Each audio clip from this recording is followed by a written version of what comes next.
Kevin Levrone at the 1995 Mr. Olympia when he placed second to Dorian Yates versus Roelly Winklaar at the 2018 Mr. Olympia when he placed third behind Sean Rodden and Phil Heath. This matchup does not only show Kevin at the 1995 Mr. Olympia, but also includes poses from other contests, depending on the photo's quality and availability.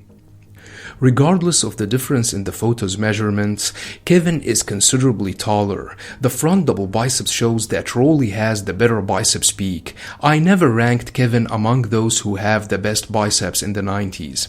They both have wide lats, but Roelly seemingly has the smaller waist.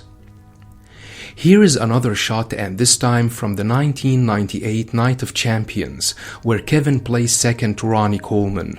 I've already reviewed this contest, and I leave an annotation for those who have not watched it yet.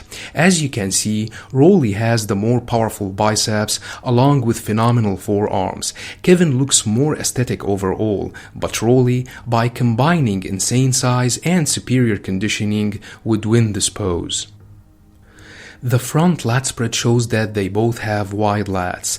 Kevin from the 1996 Arnold Classic hits the pose better and looks more aesthetic and pleasant to the eye. This does not mean that he has the wider lats, as we will see in the rear lat spread. It is just that Roelly does not show much of his lats in this pose. They both show incredible conditioning with visible striations. Kevin, in my opinion, would win this pose. Another front lat spread with Kevin from the 1997 Mr. Olympia. He looks more aesthetic and proportioned in my opinion. I like the shape of his chest more in this pose. Again, this does not mean that he has the wider lats. It is just that Roelly does not hit the pose properly.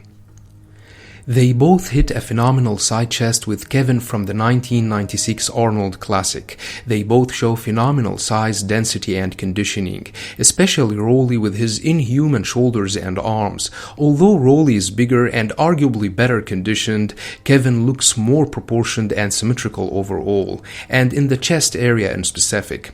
Most of you guys may go with Roelly, but I like Kevin more in this pose. The back double biceps shows that they are not as powerful from the back as they are from the front, and this explains why they both failed to win the Olympia title against other contenders who have better back development, such as Dorian, Ronnie, and Phil Heath. Roelly has the better biceps peak with massive and rounded shoulders. They both do not have aesthetic or proportion traps, and Roelly's lower back might be the least impressive in his package. Regardless of the difference in tanning and lighting, they both show impressive conditioning in the lower section, but Kevin would win this pose. Roelly, however, looks way better in the rear lat spread than in the back double biceps. He perfectly shows his wide and dense lats in this pose, unlike the front lat spread. Look how massive, shredded, and ripped Roelly looks in this pose, unlike Kevin, who looks soft in comparison and does not show the same density or conditioning in the lats area. Here is another shot for Kevin from the 1997 Mr. Olympia. He still can't match the beast in the lats area. It is no secret that Kevin was way more powerful from the front than from the back. Roelly would win this pose.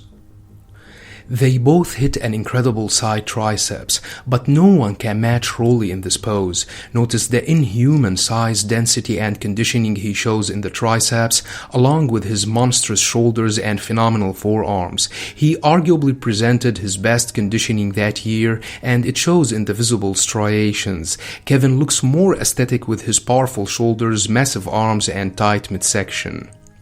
Roelly looks better conditioned and harder, not to mention that he has the best triceps in history. He can't be rivaled nowadays except by Phil Heath, who also has incredible triceps. Roelly would win this pose.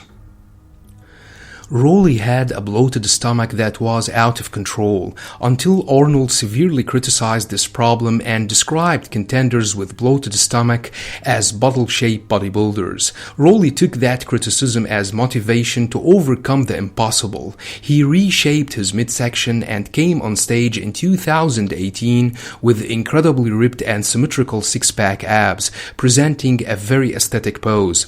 Now, I am not a huge fan of his quads or the shape of his thighs overall, but he would still beat Kevin, whose midsection was not among his impressive areas. These two are masters of hitting the most muscular. They can only be rivaled by very few, such as Ronnie and Phil Heath. They make use of their powerful shoulders and arms to present a phenomenal pose. Their traps look better than in the back double biceps. Roelly arguably has the more massive shoulders, but Kevin also has insane shoulders which were among the best in the 90s. Another pose shows the magnificent proportions Kevin shows in this pose. Look at the shape of his traps along with his explosive shoulders and ripped chest. His shoulders flow perfectly with his arms, granting him this unique shape which made his most muscular among the best of all time. Although Roelly looks absolutely inhuman in the crab pose, I still find myself leaning towards Kevin, who looks more symmetrical and pleasant to the eye. The size, the fullness, and the conditioning he showed in this pose were incredible, along with superior proportions. So Kevin would win the front lat spread, the back double biceps, and the most muscular, while Roelly would win the front double biceps, the rear lat spread, the side triceps, and the abs and thighs.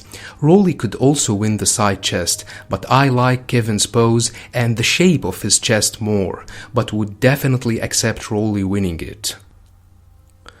Let me know what you think about this matchup, and don't forget to subscribe, share, and like. Thanks for watching and have a nice one.